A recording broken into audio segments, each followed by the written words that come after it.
ओम शांति। आज 5 मई 2023 की बाबा की साकार महावाक्य। प्यारे बाबा बोले, मीठे बच्चे, तुम रूप बसंत हो, तुम्हें बाप की याद में भी रहना है, तो ज्ञान रत्नों का बीज भी बोना है, भारत का श्रृंगार भी करना है। प्रश्न: तुम बच्चे कलयुगी गोवर्धन पर्वत को उठाने के लिए कौन सी अंगुली देते हो? उत्तर है पवित्रता की। पवित्रता की प्रतिज्ञा करना ही जैसे अंगुली देना है। पवित्रता नहीं है तो भारत का हाल देखो क्या हो चुका है। पवित्रता है तो पीस प्रॉस्पेरिटी सब है। इसलिए श्रीमत पर आग और कपूस इकट्ठे रहते भी पवित्र बनना है। प्रवृत्ति में रहते पवित्र बनना है। घर बार का संन्यास नहीं करना है। गीत: आने वाले कल की तुम तकदीर हो। ओम शांति। माताओं ने, सभी सजनियों ने यह गीत सुना। बच्चे जानते हैं इस भारत की तकदीर में लकीर लगी हुई है। किस द्वारा लकीर लगी है? 5 विकारों रूपी रावण द्वारा। अब फिर तुम बच्चे भारत की तकदीर बना रहे हो। तुम हो शिव शक्ति माताएं। जब ज्ञान सागर आते हैं तो माताओं के ऊपर कलश रखते हैं। तुम बच्चे जानते हो हम भारत की तकदीर बनाने अर्थात भारत को स्वर्ग बनाने वाले हैं। तुम बाप की सेना हो, बाप के घर की शोभा हो। माँ बाप के पास बच्चा नहीं होता है तो घर जैसा सुना लगता है। अब यह दुनिया सुनी सुनी लगती है। अब तुम बच्चे इनको स्वर्ग बनाने वाले हो। बाप कहते हैं मैं तो माताओं का गुलाम हूँ, क्योंकि आगे ये माताएं पति की गुलाम थी। उनको कहा जाता है हिंदू नारी का पति ही गुरु ईश्वर सब कुछ है। वास्तव में इस समय की बात को फिर भक्ति मार्ग में ले गए हैं।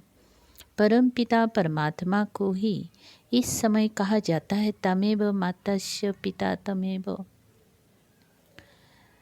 सब कुछ एक है। हिंदू लोगों ने फिर पति के लिए कह दिया है।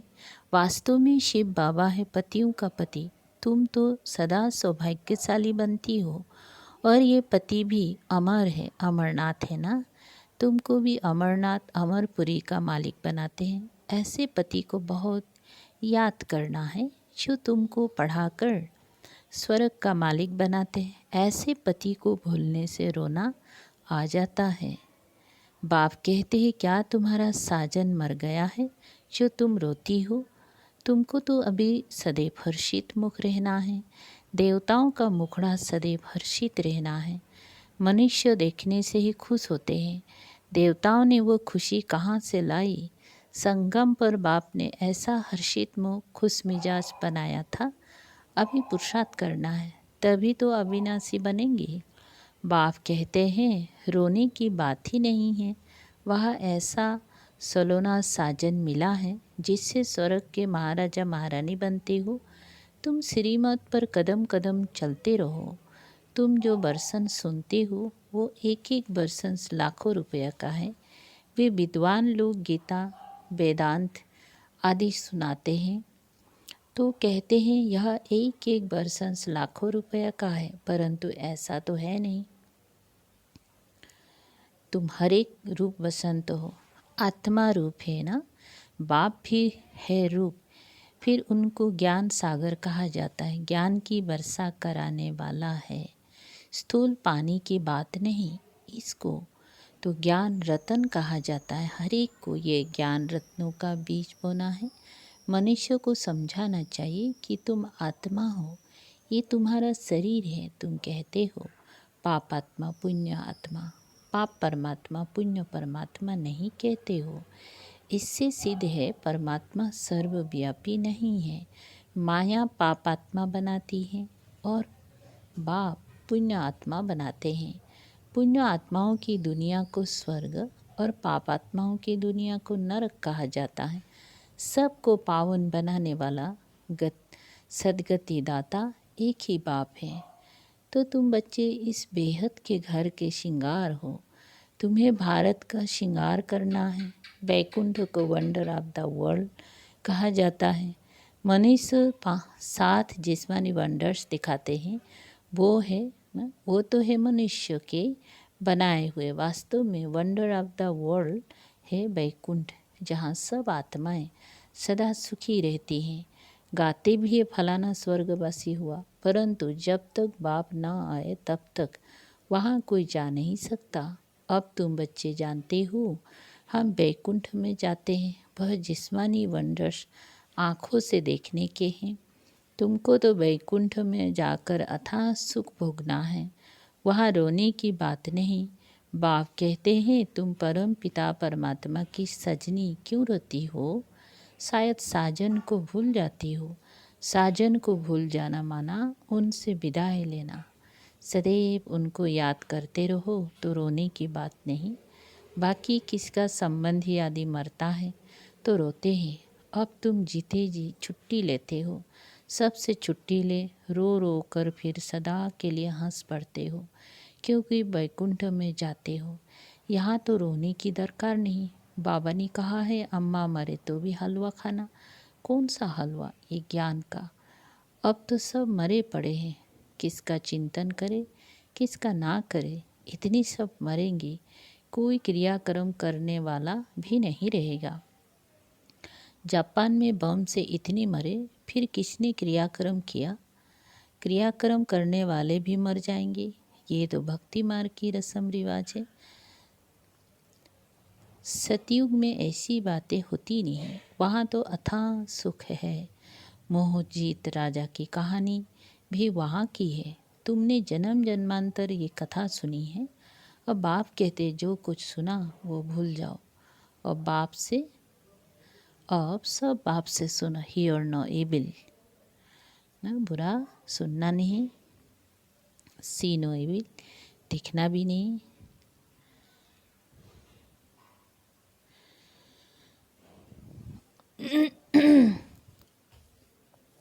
टॉक नो एविल है ना, ना देखना है बुरा, ना सुनना है, ना कहना है। उन्होंने बंदरों की शक्ल का एक खिलौना बनाया। टॉक नो इविल, सी नो इविल, क्योंकि इस समय मनुष्य बंदर से भी बदतर। जो सुनाओ सत सत करते रहते हैं। बाबा कहते हैं, बच्चे ग्लानि की बातें मत सुनो। मैं कलब के संगम युग पर आता हूँ। बाप को तो जरूर आना ही है, तब तो नॉलेज दे। मनुष्य कहते ऋषि मुनि आदि त्रिकालदर्शी थे। बाबा कहते बिल्कुल नहीं। लक्ष्मी नारायण भी त्रिकालदर्शी नहीं थे। त्रिकालदर्शी सिर्फ तुम ब्राह्मण बने हो। तुम्हारा यह 84वां अंतिम जन्म है। ऐसे नहीं, ये ज्ञान संस्कार दूसरे जन्म में रहेंगे नहीं, ये प्रायलुप हो जाते हैं। वहाँ तो राजाई स्थापन हो जाती है, तो राजयोग की दरकार नहीं। तो देखो बाबा क्या कहते हैं, मनुष्य क्या कहते हैं। रात और दिन का अंतर है। मनुष्य कहते परमात्मा सर्वव्यापी है, बाप कहते है नहीं। मनुष्य कहते कलयुग की आयु अभी 40,000 बरस पड़े हैं, बाप कहते हैं नहीं। कितनी गफड़े सुनाए, घोर अंधियारा कर दिया है। अब मीठा बाप कहते हैं बहुत मीठा बनो। तुम ईश्वरीय दरबार में ईश्वर के बच्चे हो। तुम्हारा फर्ज है योग लगाना। गोवर्धन पर्वत पर जाएंगे तो वहाँ अंगुली दिखाई है, पर्वत की कितनी पूजा होती है। भारत जब गोल्डन एज बन जाता है तो उनकी पूजा नहीं होती। तो ये अंगुली है तुम्हारी निशानी। पवित्रता की प्रतिज्ञा करना जैसे अंगुली देना है। भारत को सेल्वेज करने के लिए पवित्रता है तो पीस प्रॉस्पेरिटी भी है। पवित्रता नहीं है तो भारत का हाल देखो क्या है। मेहनत है ना। सन्यासी कहते आए आग और कपूस इकट्ठे रह नहीं सकते। शास्त्रों में ऐसा है, परंतु तुम सन्यासियों को कह सकते हो कि हम कैसे आग कपूस इकट्ठे रहते पवित्र रहते हैं। सन्यासियों को श्रीमत थोड़ी मिलती है। हम तो अब बाप की श्रीमत पर चलते हैं। उनको मिलती है शंकराचार्य की मत, ये है शिवाचार्य की मत। तुम शंकराचार्य के बच्चे हो, ये कोई नहीं जानते। कहते हैं परमात्मा ज्ञान का सागर है, तो आश्चर्य हुआ ना, वह शंकराचार्य है। सन्यासी बहुत शास्त्र पढ़कर टाइटल लेते हैं, श्री कृष्ण आचार्य कभी नहीं कहा जाता है। शिव का पता ही नहीं है, वो बाप को जानते ही नहीं है, सिवाय बाप के और कोई सिवाय बाप के और किसी को ज्ञान सागर नहीं कह सकते हैं। कोई सन्यासी मिले तो बोलो तुम हो निर्वृत्ति मार्ग वाले हठयुग सन्यासी, हम हैं प्रवृत्ति मार्ग वाले राजयोगी। तुम राजयोग सिखला नहीं सकते हो, तुम हो रजुगुणी, क्योंकि शंकराचार्य आते ही हैं द्वापर में। तुम्हारा है हठयुग कर्म संन्यास, वास्तव में कर्म संन्यास तो होता ही नहीं। अब तुम बच्चों को डायरेक्शन ही कुछ और मिलता है। मनुष्य चाहते हैं शांति में रहे, बोलो अच्छा अपने को इन आर्गन से डिटेच कर दो, परंतु सिर्फ डिटेच करने से ही फ़ायदा नहीं होगा। डिटेच हो फिर मुझे याद करो तो विक्रम विनाश होंगी। शांति तो तुम्हारी गले का हार है, आत्मा का स्वधर्म है शांति। हम आत्माएं मूल वतन में साइलेंस में रहती हैं, फिर सूक्ष्म वतन में है मूवी, यह है टक्की स्थूल वतन। तुम बच्चों ने साक्षात्कार किया है, बाबा ने जास्ती देखा है, मम्मा ने तो कुछ भी नहीं देखा, कभी भी ध्यान में गई नहीं ना, कभी भी ध्यान में नहीं गई, ज्ञान में कितनी तीखी गई। यह ध्यान की बात ना, यह ध्यान की आस भी नहीं रखनी चाहिए। मम्मा देखो बिकर ध्यान के कितना आगे नंबर लेती हैं। पहली श्री लक्ष्मी फिर श्री नारायण, इनके लिए लिखा हुआ है अर्जुन को विनाश स्थापना का साक्षात्कार हुआ।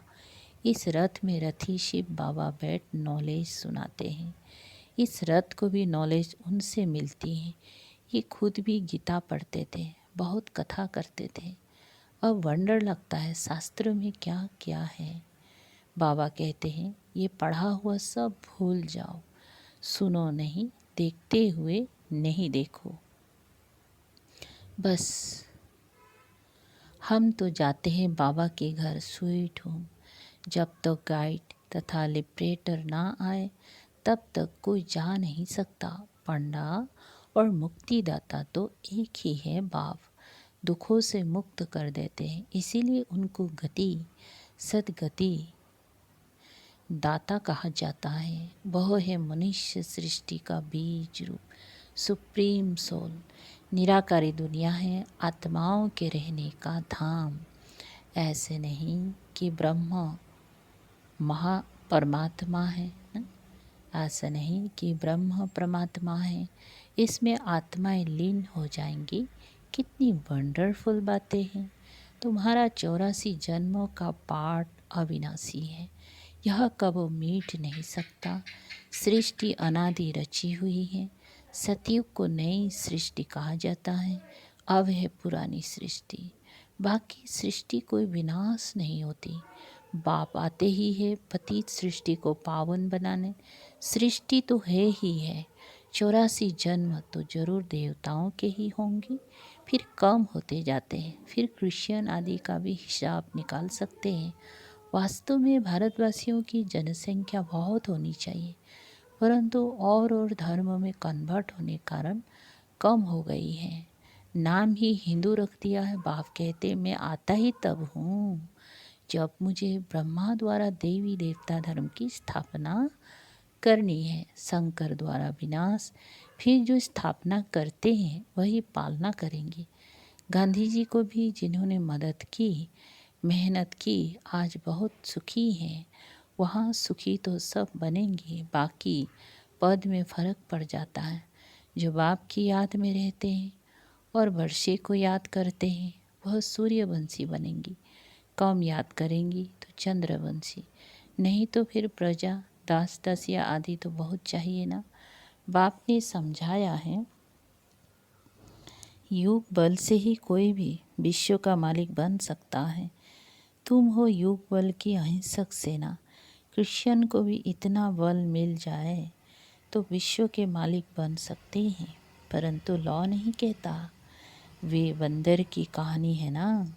श्री कृष्ण के मुख में माखन आ जाता है विश्व की राजाई का। तो विश्व का राज्य युगबल से ही मिल सकता है। बाप कहते मैं स्वर्ग रचता हूँ, तुम बच्चों का भी यही धंधा है। बच्चे फिर बाप के बन स्थापना में मदद करते हैं। अच्छा, मीठी मीठी सिकल दे बच्चों प्रति माता पिता बाप दादा का याद प्यार और गुड मॉर्निंग। रूहानी बाप की रूहानी बच्चों को नमस्ते। हम रूहानी बच्चों की रूहानी बाप दादा को याद प्यार गुड मॉर्निंग और नमस्ते। नमस्ते, शुक्रिया बाबा। सार है नंबर पहला, सदा हर्षित खुश मिजाज रहना है, कभी भी रोना नहीं है जीते जी। सबसे छुट्टी ले लेनी है, किसी का भी चिंतन नहीं करना है। 2, अपनी शांति स्वधर्म में स्थित रहना है, ज्ञान और योग से तीखा जाना है, ध्यान की आस नहीं रखनी है। वरदान, यथार्थ श्रेष्ठ हैंडलिंग द्वारा सर्व की दुआएं प्राप्त करने वाले सर्व के स्नेही भव। विस्तार, जैसे बाप ने किसी भी बच्चे की कमजोरी को ना देखा, हिम्मत बढ़ाई कि आप ही मेरे थे, है और सदा बनेंगे, ऐसे फॉलो फादर करो। हर एक की विशेषता को देखते संबंध संपर्क में आओ तो आत्माओं से स्वतः आत्मिक प्यार इमर्ज होगा और बाप के साथ साथ सर्व के स्नेही बन जाएंगे। जहाँ आत्मिक स्नेह है वहाँ सदा सभी द्वारा सद्भावना सहयोग की भावना स्वतः ही दुआओं के रूप में प्राप्त होती है। इसको ही रूहानी यथार्थ हैंडलिंग कहा जाता है। स्लोगन, अपनी श्रेष्ठ संकल्पों की एकाग्रता द्वारा अन्य आत्माओं की भटकती हुई बुद्धि को एकाग्र कर देना ही सच्ची सेवा है। ओम शांति।